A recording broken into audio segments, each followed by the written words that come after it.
Welcome to Building Better Businesses, an ABA podcast. Learn firsthand from business owners who built successful ABA businesses. Utilize proven techniques and strategies to help your practice thrive. This is Building Better Businesses, an ABA podcast with Jonathan Mueller.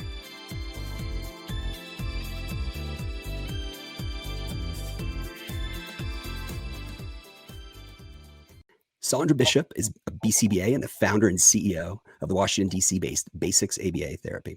She's president of DC ABA, and she's certified as a clinical trauma professional. In fact, she was recently a keynote speaker at Oregon ABA. Saundra, welcome to the pod. Hi, thanks for having me. Yeah, you know what I need to start with, Saundra, is in reading about you, I understand that you enjoy competitive storytelling. What the heck? Please tell me more. You know, everybody's super excited about that. So you tell a 5-minute story, and there's usually a theme like water or love. And they say that it's true as you remember it, which means that I call it tax and tip. You can add tax and tip to it. And you tell a 5-minute story. And so one time I won a national storytelling contest recently about how on my honeymoon, I just wanted to go see a sloth. And I ended up trapped in the rainforest in the middle of a tropical storm and almost got washed away by the ocean. And it was a great, hilarious story. And also sometimes I am in naughty storytelling contests. So yeah. Love it. Yeah, but they have to be first person true stories. The Moth does the NPR Moth does storytelling contest. I just got second place there like a week ago. You are legitimately famous. So, what's interesting is that being a CEO, what's one of the things, like the requisite skills is you've got to be a great storyteller, right? Around values and what your organization is. And so this feels like a transferable, a generalizable skill. But what are the criteria when you're in a competitive storytelling contest that you get measured on? So you have to it's on theme, and you have to have a beginning, middle, and end. And you have to not do any of the isms, or they'll make you leave the stage. The isms. Yeah, like racism or sexism and any of those things, or they'll ring a bell at you and make you leave. I gotcha.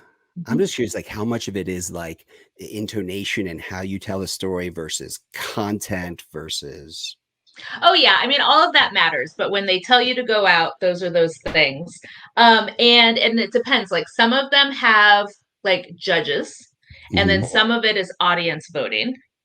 I am very popular with audiences because I'm very funny when I tell my stories, but I'm not funny like a comedian. I'm funny because I'm super dorky, which is also how when I do my webinars and presentations, because I present at conferences. I do these, I'm going to be a keynote speaker at Utah ABA in August. And so I'm just dorky, and people tend to think it's adorable and funny.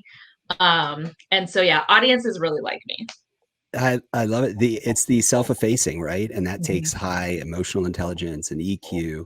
The other place my mind goes, Saundra, on this is public speaking, I think is one of the biggest fears, right? As a country that we face. And yet as a CEO, this is something you're going to get called to do frequently. And the only way to get better is to practice it, right? There's no shortcut to it. Was there anything that you did as we think about, so many of our listeners are either aspiring entrepreneurs, wanting to start a practice or are running a practice, but any tips and tricks for them around how to become their authentic, best presenting self? Yeah, I mean, I think as a leader, it is about presenting yourself honestly, and it's about being able to tell your team what you are feeling about a situation, right? So if you've made a mistake, owning up to that mistake. If you feel like something's hard, owning up to that. However, it is not your team's responsibility to shoulder your burden. And that's a really difficult balance, right? And so, recently we had to make some, and we'll probably talk about it later too, is that we really had to make some really difficult decisions with my company where we did a downsize. And while before that happened, we were making some really tough decisions financially. And while I had to say to my team, hey, listen, I'm struggling right now as I'm making tough decisions, right? Last meeting, you know what? I was not my best self. I was grumpy at that meeting and I apologize. You know, that's something that I can say. But as a leader, I can't go into that meeting being like, and it's so hard right now because Right. every night I'm not sleeping because I'm worried if you're going to have a job next week. And Yeah. please forgive me. Please tell me you forgive me.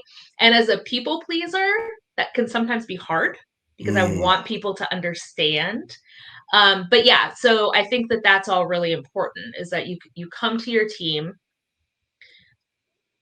honest, that you are a human, that you make mistakes, that you have feelings, while not expecting them to hold that for you.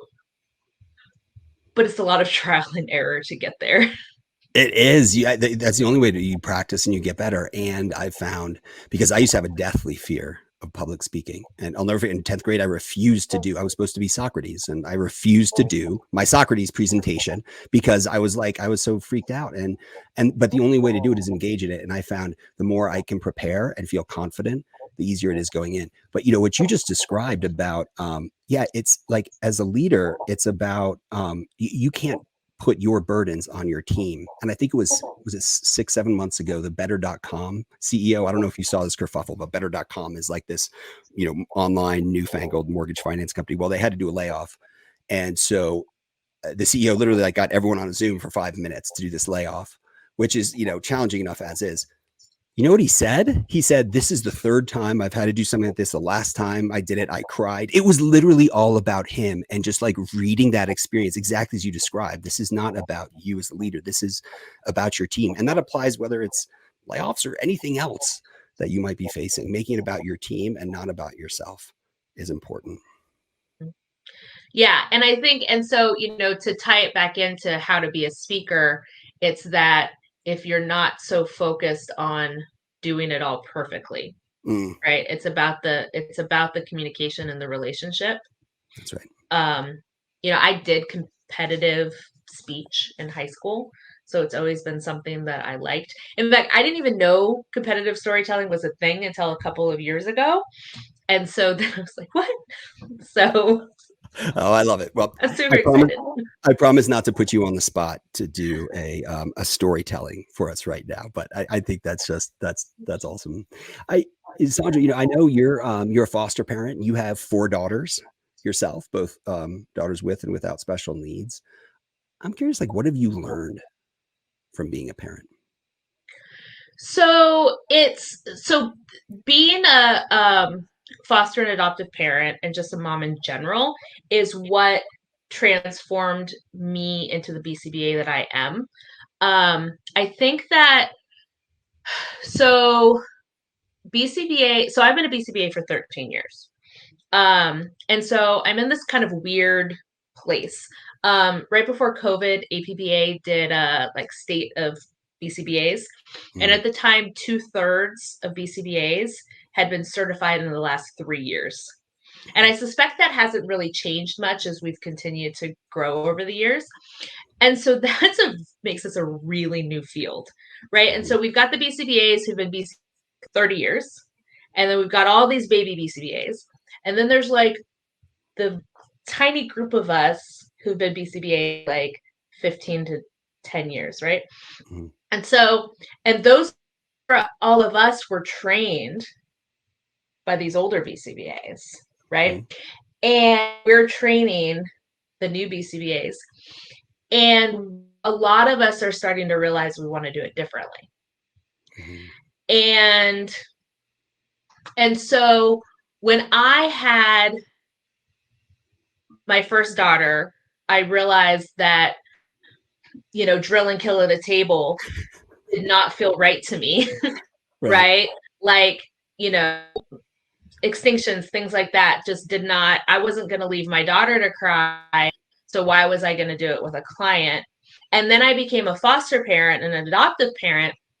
And I started learning about the trauma systems, right? Mm. And so I talk about this in my a trauma informed ABA handbook.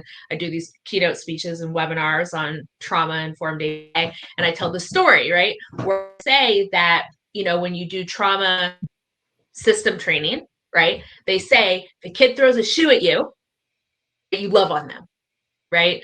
That you love them, you hug them, you tell them you love them, right? In ABA, if a kid throws a shoe at you, right, you either make them clean their room or you love them, right?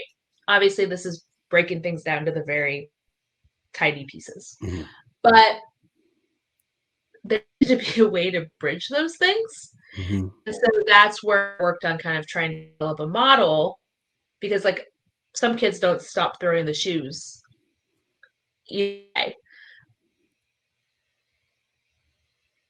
Have shoes thrown at them. Mm. And in ABA, we can be re-traumatizing kids by ignoring them while they're throwing shoes. So what the model I developed is looking at the trauma events as setting events and how they affect the behavior chain. So if I've experienced, you know, early food deprivation, and then I see a cookie, that makes it more likely that I'm going to engage in tantrum behavior in order to access a cookie. Mm. But if you take away my cookie because I'm tantruming in order to gain access, well, you know what? That's going to re-trigger my trauma around food deprivation. And it doesn't matter how long you try to do an extinction, because my, you know, motivation is so high to access that food. Mm. And so it's going to be all about antecedent interventions addressing the trauma setting events. Mm. And so that's how that's all kind of wrapped up in that. Well, so has your philosophy around ABA when it comes to being a parent, has that changed at all? Or is it, I like, I hear you loud and clear, like the drill and kill did not feel like it was the right thing for kiddos.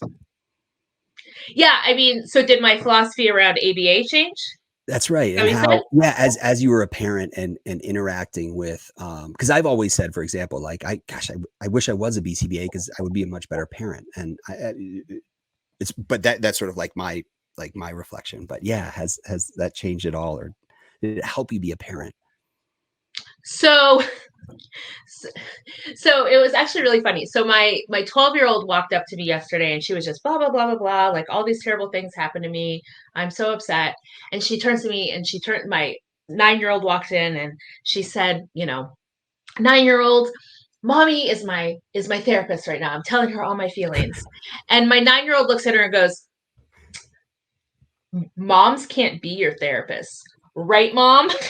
And I was like, that's right, baby. Because I always say, like, you can't be your kid's therapist. Yeah. Because as a BCBA, I thought, like, all right, I got this. I'm a BCBA. I'm so good at this. I'm amazing. And my first foster placement, he was 2 years old, and I failed so miserably at like parenting this kid as a behavior analyst. And the thing is that as a behavior analyst, if a kid isn't successful with an intervention, it can be kind of exciting, right? Because then you can like use your brain and you can get creative and do like a neat intervention and like really solve a puzzle, right? It's a problematic term, but solve, you know, to figure out what's really deep in there. And if it's your own kid, you're failing as a parent and as a clinician at the same time. Double whammy. Wow. And you're in it and your life is being disrupted. And that's a whole lot of pressure to put on a little tiny 2-year-old who just is like acting like a 2-year-old who like is experiencing a lot of things in his little tiny body. And so, yeah. So nope. I yell at my kids. I like send them to hang out. I like take away their stuffies, and then like I feel terrible about all of it. So, oh my gosh, I'm impressed. It sounds like your 9-year-old has like read and studied up on the BACB ethics code and knows like multiple relationships and whatnot. So No, right? outstanding. Yeah, no, she's repeating me saying that stuff. But yeah, no, I mean, my 9-year-old she's incredible, and also I could really never be her therapist because she's always got me. She's always one step ahead of me. I love it. Saundra, you have this expression that there is no old ABA. Mm-hmm. What do you mean by that? So I'm sure I didn't make it up, but the reason I say it is that you hear so much when people, particularly autistic advocates or anybody talks about problems with ABA, that the response is almost universally, oh, no, that's old ABA. We don't do that anymore. And the fact is that like, no, but we do, right? There is no old ABA. Like, we do all of those things. And that the way to address those concerns are not to say that they don't happen anymore. It's to listen to the concerns and figure out how we can adjust what those concerns are. And so yeah, I did a keynote on that topic once in at a workshop, and it was really funny. They gave me the like the reviews of it, and there were like 158 responses, and 150 of them were 4s and 5s. Right? People wrote like, "This is the best workshop I've ever had in my life." It was like all this nice stuff. 8 of them were 1s, and that was so defined. And one guy was like, she is the rudest person I've ever like seen talk ever, and just called me like rude like 18 times. And it was one of those things that was interesting because just the very concept of saying we need to evaluate what our practices are and we're making mistakes and need to change them made these 8 people so angry at me. And I don't know, maybe they didn't like my presentation, and not because they're angry at me, but probably that's not the case. But so it was interesting to sort of see that such a swing there, but also really powerful to see how many people there were actually really engaged with the material. Well, I mean, this is a subject that draws so much passion. And I'm curious if you have like any tips. I mean, I think you described one, like when it comes to like being the best listeners we can be to autistic advocates, self-advocates, like how can we do that? How can we do it better? I mean, so the fact is it's complicated, right? Because there are a lot of advocates who don't think that ABA can be fixed.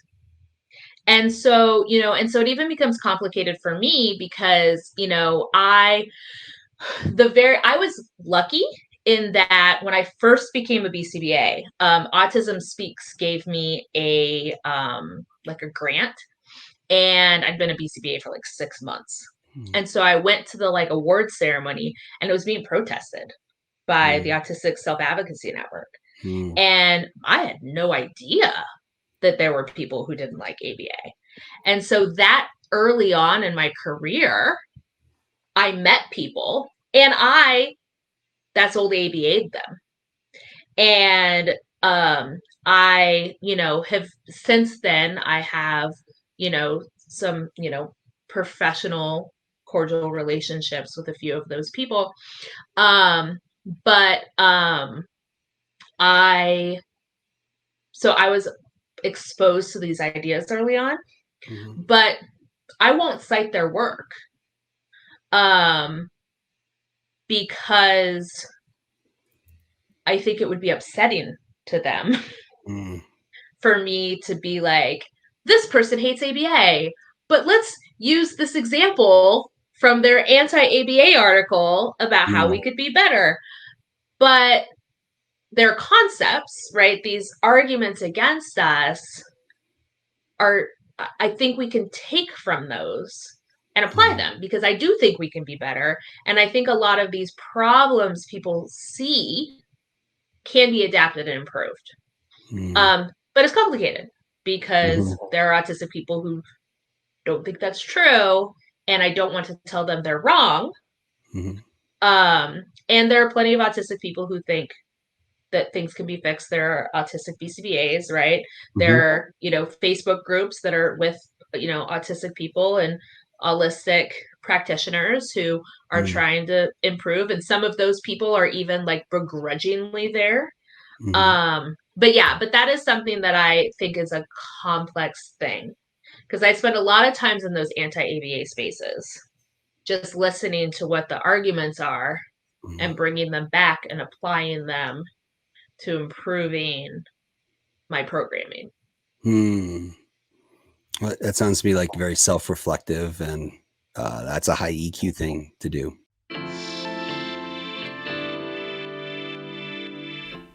ABA practice owners, are billing and insurance issues getting you down? Well, let me tell you, Element RCM is your answer. Element provides world-class revenue cycle management services, contracting, credentialing, authorizations, billing, and more. Element's your partner, so you can focus on what you love to do, providing the highest quality services to your families and clients. Element's a preferred partner of the Behavioral Health Center of Excellence, and its founders have nearly 20 years of experience owning and operating successful ABA organizations. They understand you. They know that every dollar counts, that integrity is everything. Element works with any practice management system. And Element's not a vendor, they're your partner. So find out more and take a free revenue cycle assessment at elementrcm.ai.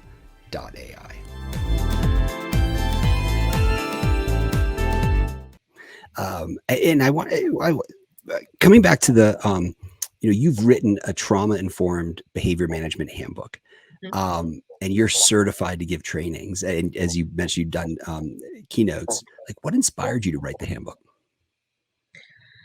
Well, I wanted to have a way for people to be able to look at this model and apply it.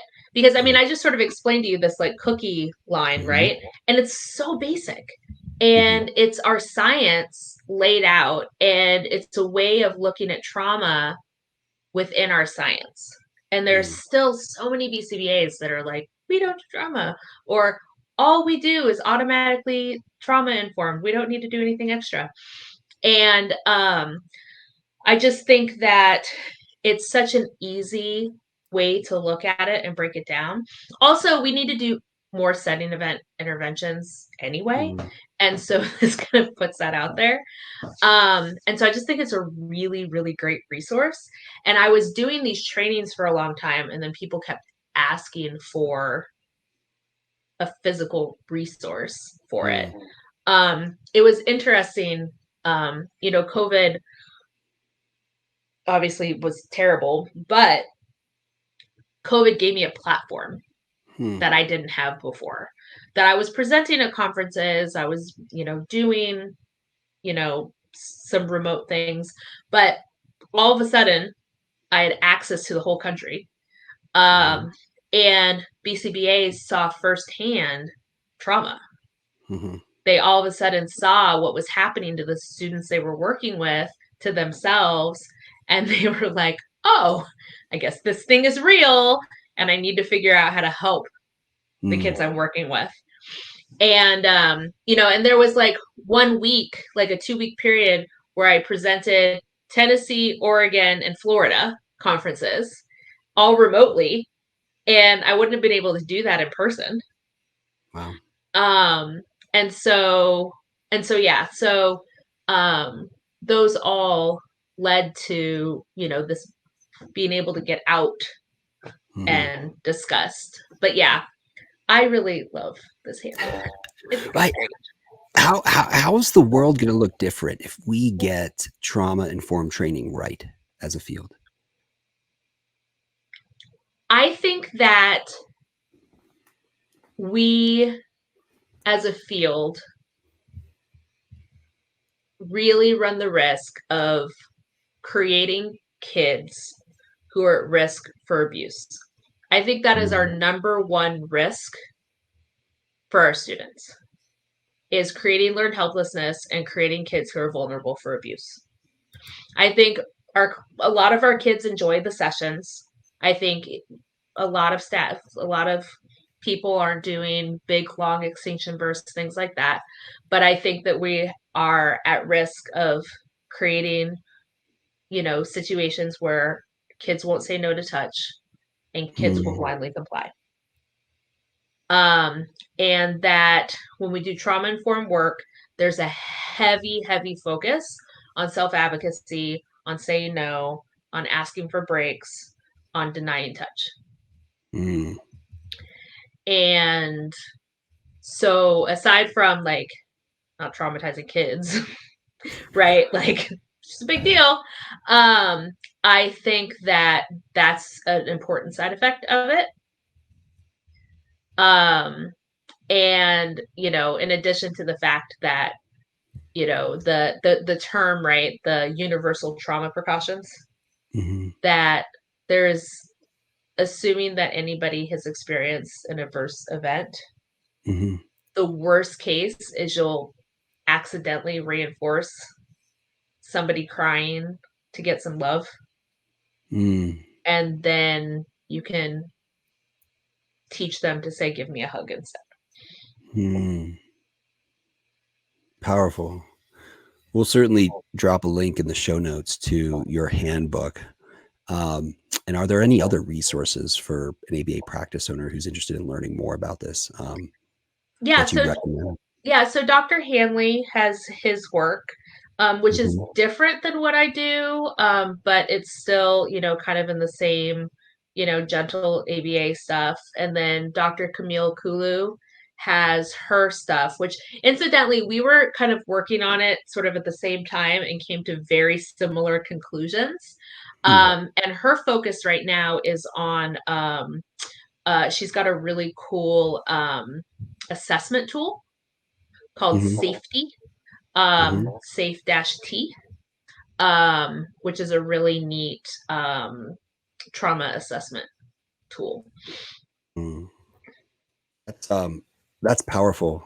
And yes, like that idea of like focusing on self-advocacy, on saying no, on denying touch, like those to me as a layperson sound like foundational skills to helping to continue to get our ABA right.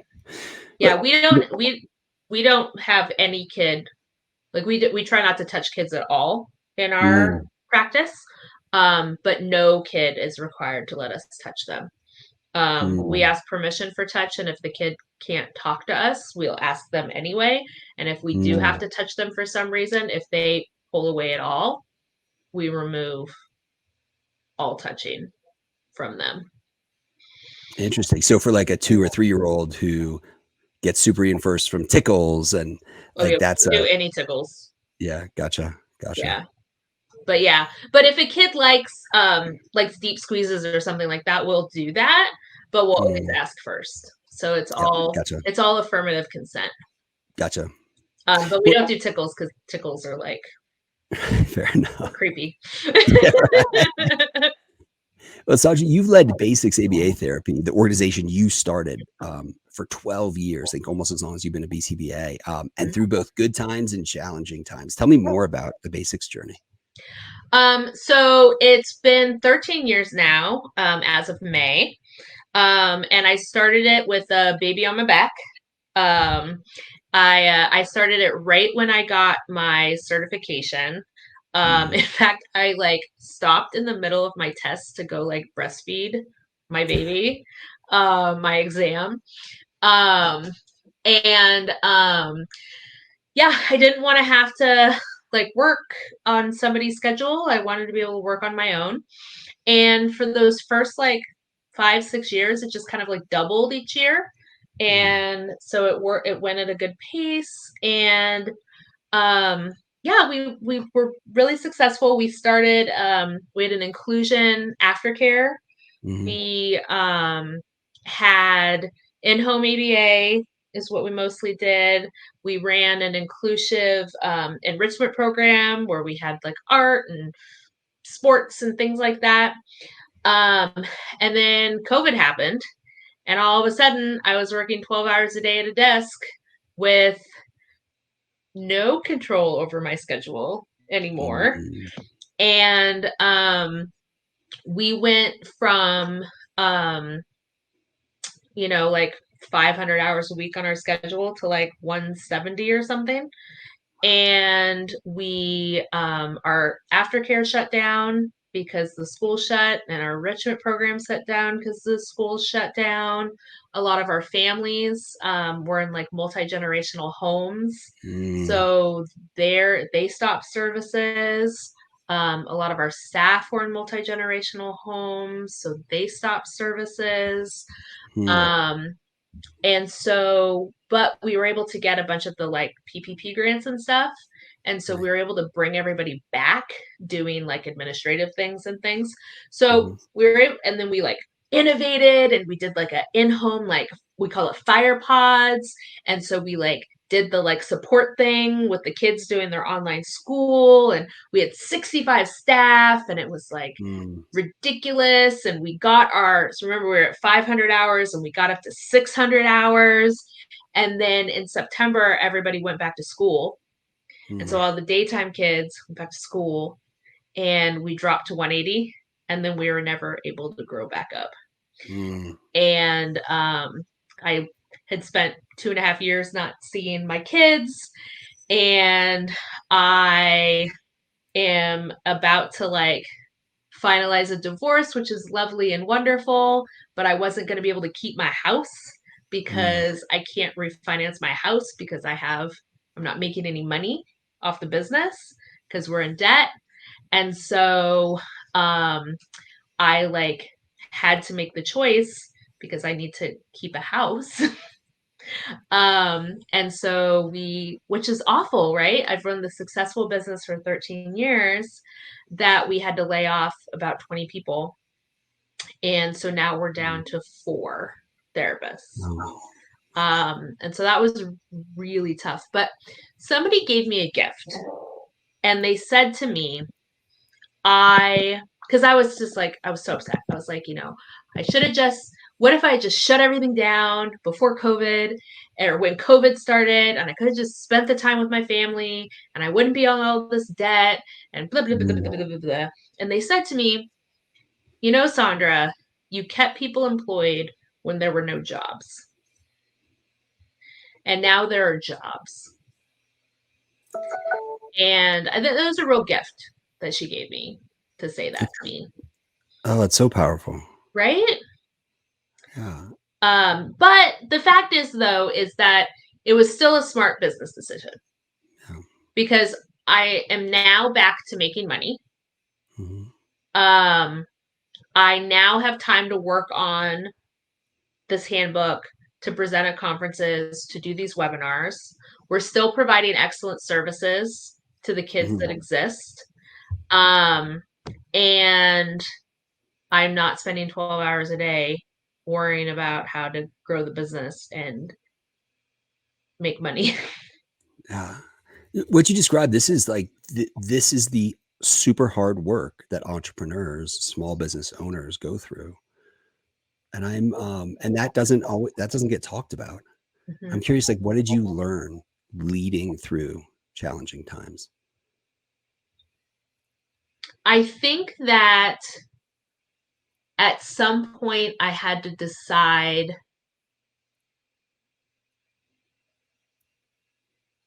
whether or not to try to keep the business open and my financial viability versus keeping people employed.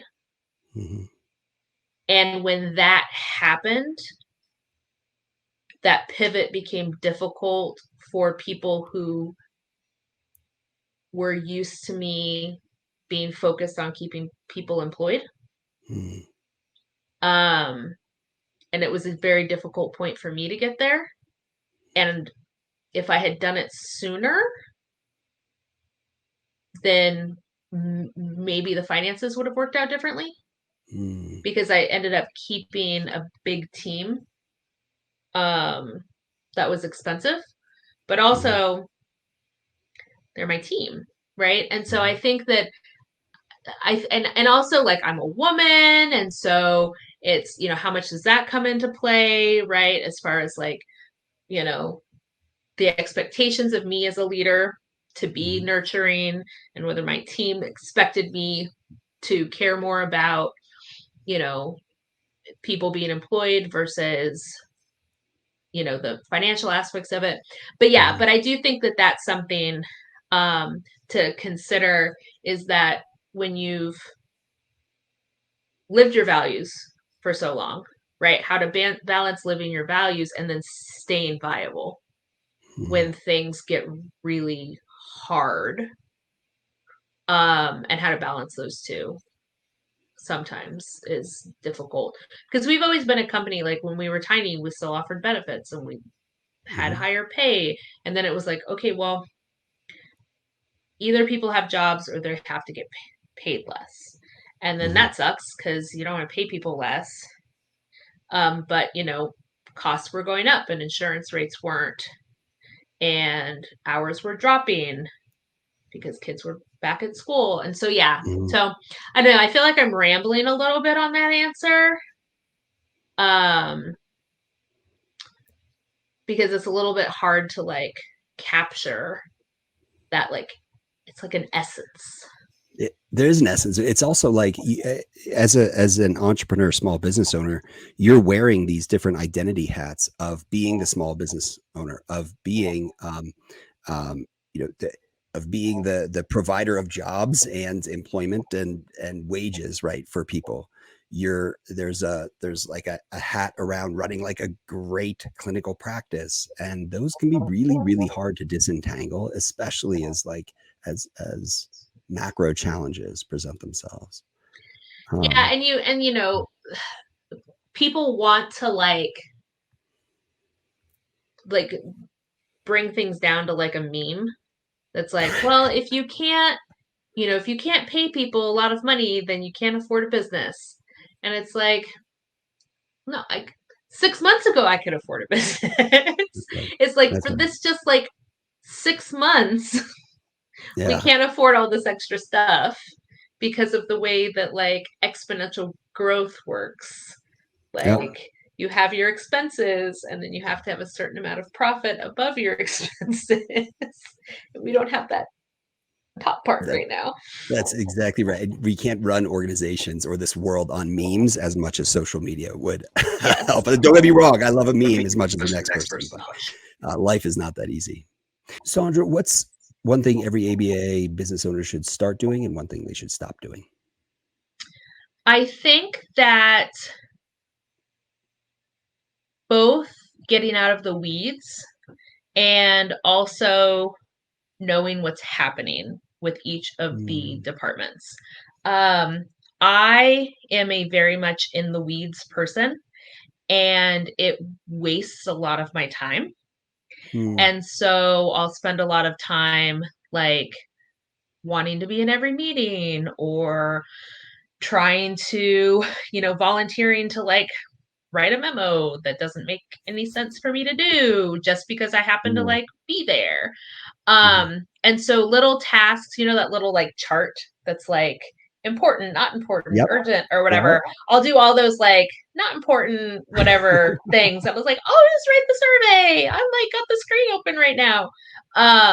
So like not doing that stuff there. However, now that the business has downsized, I don't know how to do billing, and I don't know how to do payroll. And I should have known how to do those things. I had a really capable team. I'd had people who'd been with me for a decade who had it on point. But now I don't know how to do it. And I'm really bad at it. So bad at it. It's awful. It's so terrible. Jonathan might do it for me. And it's really bad. And if I had known how to do it before, it would have made this transition easier. And the fact is I didn't have to downsize for me to have needed to do it. My billing person had decided to leave anyway before we decided to downsize. And so she was able to train me. And so she spent over a month training me on it, and left me process documents and so many tools. But even so, Like, it's awful. And it's not my skill set. I never would have done it. But at least if I had been like better prepared. So knowing how to do all of the things that your departments do, but also not doing all the silly tasks that don't matter. Words of wisdom. Well, Saundra, where can people find you online? So I have a Facebook page, a profile. It's Saundra Bishop. I'm also on LinkedIn, but I don't know how to use it, but I want to use it. I post sometimes. I'm trying. If you message me, I might respond in like a month. But my website, basicsabtherapy.com. And then you can email at Saundra@basicsaba.com. Also, I take a long time to respond, but I see it right away, and I want to be best friends with all the BCBAs. So email me, and I promise I'll respond eventually. I love it. That's a promise, audience, that you'll have a bestie in Saundra. Well, Saundra, are you ready for the hot take questions? Yes. All right, here we go. You're on your deathbed. What's the one thing you want to be remembered for? I want to be remembered for being a good mom to my kids. Yeah, I want them to remember me as being available to them. I don't know if they'll remember, like, not necessarily available all the time during the day, but available for talking to them whenever they need to talk. I am the feelings parent. I won't ever play Barbies with them. That is not a service I provide. That is fair. That's not your mom job description. Not my mom job. And I also don't take out splinters. Ooh. Those are my I just can't. I'm incapable of taking out splinters. So I can't take out splinters. I don't play with Barbies, but I'll talk about their feelings, and I'm really good at it. When it comes to the feels, you're the go-to. But what's your most important self-care practice? I tend to like play around on Facebook. I spend a lot of time doing that. And when I'm doing therapy, I walk around the block while I do it. Nice. And it keeps me focused and I think it's probably because I have ADHD. But it is the number one, my most favorite. I'll do it in the rain, carry an umbrella, it's pouring rain, freezing cold. I will do laps while I'm doing my therapy. I love it. What's your favorite song?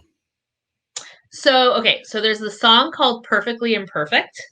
And it's this like silly little like strummy band, like ukulele song. And I actually have a tattoo that I just got redone as upside down. Nice. Go to our YouTube channel, listeners. That is a work of art. Yes. Describe what we're seeing here. So it's an octopus, and it's actually like I just got it finished like 2 days ago. And so it's an octopus, and it's purple and blue. And then it says perfectly imperfect. And the perfectly is written in messed up marker. And the imperfect is written in like typewriter font. There's a symmetry there. And it's, you know what? The color is like beautiful. It's like this deep resonating. That's awesome. Yeah. I like it. Well, if you could give your 18-year-old self one piece of advice, what would it be? It would be that you don't have to do what you've decided to do. And this is what I tell my staff. I'll have a lot of staff who will come in and they'll be like, I am going to be a doctor, or I am going to do this. And you don't have to. I decided when I was 12 that I was going to be a lawyer. And so then when I was in high school, I did all the things to be a lawyer. And then when I was in college, I did all the things to be a lawyer, even though I took the psychology classes and loved them all. And then I started working in a group home, and I was like, well, maybe I'll do disability law. And then I started law school classes. And even though I was working at a school, and then I was like, this is dumb, and became a BCBA. Because I didn't even know what a BCBA was until I was at the school. And I was like, oh my gosh, this is a job. And I didn't like teaching math, but I loved the behavior part of being in the like special ed school. And then I was like, there's a job where you can just do the behavior. And then I became a BCBA. So you don't have to do the thing that you're doing when you're 18. You can do a different thing. I like it. And beware the shouldas, right? The shouldas can get you. No shouldas. But yes, you could do a different thing. Just because you decided to do it 18 doesn't mean you have to keep doing it. Right on. Well, you could only wear one style of footwear for the rest of your life. What would it be? Flip-flops. Nice. It's already what I do. Right on. Saundra, thank you so much. It was really fun catching up with you. Yeah, thank you so much. This was great.